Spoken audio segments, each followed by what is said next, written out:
కనిపిస్తున్న ఎర్త్ ఎంత గొప్పదో మనకు తెలుసు, కానీ ఇది ఎంత పెద్ద స్పేస్ లో ఉందో ఎప్పుడైనా ఆలోచించారా?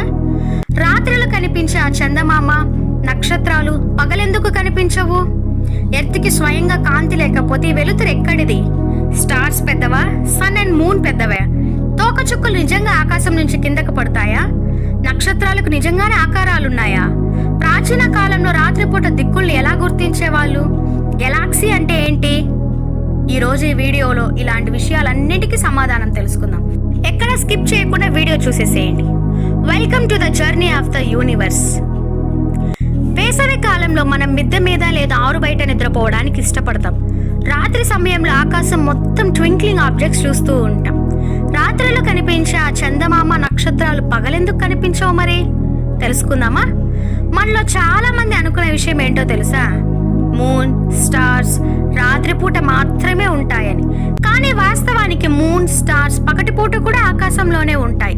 సన్ యొక్క చాలా ప్రకాశవంతమైన వెలుతురు రాత్రిపూట కనిపించే ఆకాశంలోని బ్రైట్ ఆబ్జెక్ట్స్ ని కనపడకుండా చేస్తుంది. అది ఎలా అంటే, మనం దివాళీకి లైటనింగ్ క్రాకర్స్ నైట్ పూట ఎందుకు వెలిగిస్తాం? ఎందుకంటే వాటి అందం పగలు కంటే రాత్రిలోనే ఎక్కువ కనిపిస్తుంది కాబట్టి. అంటే చుట్టూతా చీకటి ఉన్నప్పుడు చిన్న వెలుతురైన స్పష్టంగా కనిపిస్తుంది. అలాగనే మూన్ అండ్ స్టార్స్ డే టైంలో ఉన్నా కానీ సూర్యుని ఉత్తేజమైన తేజస్సు వల్ల కనిపించవు. రాత్రిపూట సూర్యుని వెలుతురు ఉండని సమయంలో, అనగా చీకటిలో మాత్రమే కాంతిగా కనిపిస్తాయి. సో అర్థమైందిగా, సన్ అండ్ మూన్ రాత్రి పగలు ఆకాశంలోనే ఉంటాయని, సన్ బ్రైటనింగ్ వల్ల కనపడవు అని. కావాలంటే చూడండి, ఒక్కోసారి ఆకాశంలో సన్, మూన్ రెండు ఒకేసారి కనిపిస్తాయి. యూనివర్స్ లోని ఈ sun, moon, stars, planets, asteroids, meteoroids, comets వీటన్నిటిని సెలెస్టియల్ బాడీస్ అని పిలుస్తారు. ఎర్త్ కి స్వయంగా కాంతి లేకపోతే ఈ వెలుతురు ఎక్కడిది? తెలుసుకుందాం రండి. సెలెస్టియల్ బాడీస్ 2 టైప్స్ ఉంటాయి. Luminous celestial bodies, non luminous celestial bodies.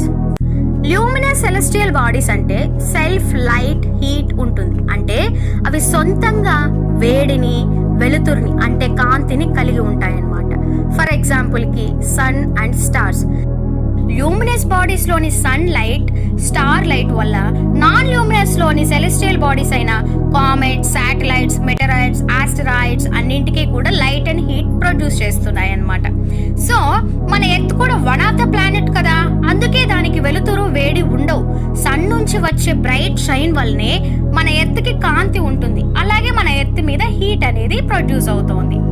Day time sun ఉంటాడు కాబట్టి మనకు వెలుతురుగా, వేడిగా ఉంటుంది. నైట్ టైం మరి సన్ ఉండడు కాబట్టి చీకటిగా, చల్లగా ఉంటుందన్నమాట. అర్థమైందిగా, మన ఎర్త్ కి లైట్ అండ్ హీట్ ఎక్కడి నుంచి వస్తుందో? స్టార్స్ పెద్దవా, సన్ అండ్ మూన్ పెద్దవా? రాత్రి ఆకాశంలో మనకు లెక్కలేనని నక్షత్రాలు కనబడుతుంటాయి. అవి చాలా చిన్నవిగా కనిపిస్తాయి. మనం పిల్లల రైమ్స్ లో కూడా వింటూ ఉంటాం కదా, ట్వింకిల్ ట్వింకిల్ లిటిల్ స్టార్ అని. బహుశా అందువల్లనే పిల్లలతో సహా మనం కూడా స్టార్స్ అనేటివి చిన్నగా ఉంటాయేమో అనుకుంటాం. కానీ అది అబద్ధం. వాస్తవానికి అవి సన్ వంటివే. కాదు, సన్ కన్నా పెద్దవి. ఎంత పెద్దవి అంటే కొన్ని స్టార్స్ ఏకంగా 1700 టైమ్స్ సన్ కంటే పెద్దగా ఉంటాయి. కానీ మనకు వాటి వేడి లేదా కాంతి అంతగా చేరదు. ఎందుకంటే అవి మనకు చాలా దూరంగా ఉన్నాయి. ఎంతగా అంటే కొన్ని లక్షల కిలోమీటర్ల దూరం. అందువల్ల అవి చాలా చిన్నవిగా కనిపిస్తాయి. సన్ అండ్ మూన్ మనకు చాలా దగ్గర ఉంటాయి కాబట్టి మనం స్టార్స్ కన్నా సన్ అండ్ మూన్ పెద్దవి అనుకుంటాం. అర్థమైందిగా, సన్ అండ్ మూన్ కన్నా స్టార్స్ ఎంత పెద్దవో. నక్షత్రాలకు నిజంగానే ఆకారాలు ఉన్నాయా? మీరెప్పుడైనా ఆకాశంలో ప్యాటర్న్స్ ఆఫ్ స్టార్స్ ని గమనించారా? వాటిని కాన్స్టలేషన్ అనగా నక్షత్ర రాసులు అంటారు. అవి కనిపించే ఆకారాన్ని బట్టి వివిధ జంతువుల, వస్తువుల, జీవుల పేర్లను పెట్టారు.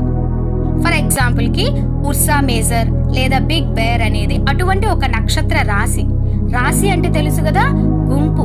నక్షత్రాల గుంపునే కాన్స్టలేషన్ అని పిలుస్తాము. చాలా తేలికగా గుర్తించదగిన నక్షత్ర రాశులలో ఒకటి సప్తర్షి. ఇది 7 నక్షత్రాల సమూహం. మన పురాణాలలో కూడా సప్తర్షి ప్రస్తావన ఉందిగా. ఆకాశంలో నక్షత్రాలు రాసులుగా అంటే గుట్టలుగా ఉంటాయన్నమాట. అలాంటి నక్షత్రాల గుంపులు ఒక ఆకారాన్ని కలిగి ఉంటే దాన్ని కాన్స్టలేషన్ అంటారు. మరి మరి ఇప్పుడు అర్థమైందా? నక్షత్రాలకు ఆకారాలు ఉండవు. నక్షత్ర రాసులకి, నక్షత్ర గుంపులు ప్యాటర్న్స్ ఆఫ్ స్టార్స్ గా ఏర్పడితే అలాంటి ప్యాటర్న్స్ కి ఆకారాలు ఉంటాయి. ప్రాచీన కాలంలో రాత్రిపూట దిక్కులను ఎలా గుర్తించేవాళ్ళు? ప్రాచీన కాలంలో ప్రజలు రాత్రి సమయంలో నక్షత్రాల సహాయంతో దిక్కులను గుర్తించేవారు. మనం ఎప్పుడు డైరెక్షన్స్ ని గుర్తించాలన్నా నార్త్ ని బేస్ చేసుకొని చెప్తాం. సన్ రైజ్ ఈస్ట్ కాబట్టి నార్త్ ఈజీగా తెలిసిపోతుంది. మరి నైట్ టైం ఎలా అంటే నార్త్ స్టార్ ని గుర్తుపెట్టి. అవునండి, నిజమే. సో నార్త్ డైరెక్షన్ తెలిస్తే ఆటోమేటిక్ గా అన్ని డైరెక్షన్స్ తెలిసిపోతాయి.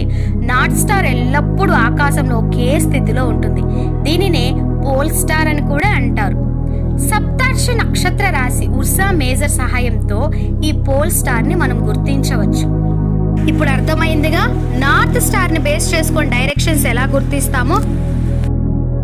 తోకచుక్కలు నిజంగా ఆకాశం నుంచి కిందకు పడతాయా? మన చిన్నప్పుడు మన పెద్దలు చుక్క కిందకి పడిపోతోంది చూడు అనేవారు. అలాంటప్పుడు ఎలాంటి కోరిక కోరిన నెరవేరుతుంది అంటారు. కానీ అది స్టార్ కాదు, తెలుసుగా. స్టార్ లో ఒక చిన్న పీస్ కింద పడిన ఎర్త్ అనేది ఉండదు. మరి అది ఏంటి అంటే కామెట్. కామెట్ అనేది ఆకాశంలోని one of the celestial body. దీనినే తోకచుక్క అంటాము. ఇది తల మరియు తోకను కలిగి ఉంటుంది. కామెట్ తన తల ఐస్ అండ్ గ్యాసెస్ తో హాట్ గా ఉంటుంది. తోక గ్యాసెస్ తో ఏర్పడుతుంది. దీని తల ఐస్ అండ్ గ్యాసెస్ తో వైట్ గా ఉండడం మూలాన చాలా వేగంగా ట్రావెల్ చేయడం వల్ల మనకి స్టార్ లా కనిపిస్తుంది. ఇంకో విషయం తెలుసా? చాలా వరకు ఇది ఎర్త్ ని చేరే లోపలే కరిగిపోతుంది కూడా. ఇందులో హాలీ యొక్క కామెట్ చాలా ప్రసిద్ధమైన కామెట్. ఇది ప్రతి 70 years కి ఒకసారి భూమికి సమీపంగా వస్తుంది. ఈ కామెట్ 1986 లో కనిపించింది.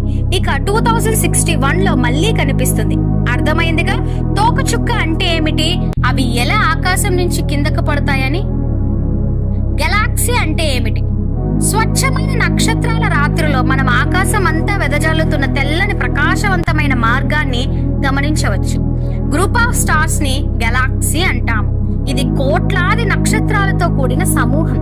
మన సోలార్ సిస్టమ్ గెలాక్సీలో ఒక భాగం. మన గెలాక్సీని మిల్కీ వే లేదా ఆకాశగంగా అని పిలుస్తారు. ప్రాచీన భారతదేశంలో దీన్ని ఆకాశంలో ప్రవహించే వెలుగు నదిగా ఊహించారు. అందువల్ల దీనికి ఆకాశగంగా అని పేరు పెట్టారు. మరి మిల్కీవే అంటే ఏమిటి? మిల్కీవేలో సోలార్ సిస్టమ్ ఒక భాగమా? సోలార్ సిస్టమ్ లో మనకు తెలియని ఎన్నో అద్భుతాల గురించి నెక్స్ట్ వీడియోలో తెలుసుకుందాం. అర్థమైందా యూనివర్స్ అంటే? మీకు అర్థమైతే మీ పిల్లలకి అర్థమయ్యేలా చెప్పండి. వీడియో గనక నచ్చితే, యూస్ఫుల్ అనిపిస్తే ఒక్క లైక్ ఇవ్వండి. ఇలాంటి మరెన్నో వీడియోస్ కోసం వెంటనే మన ఛానల్ని సబ్స్క్రైబ్ చేసుకోండి.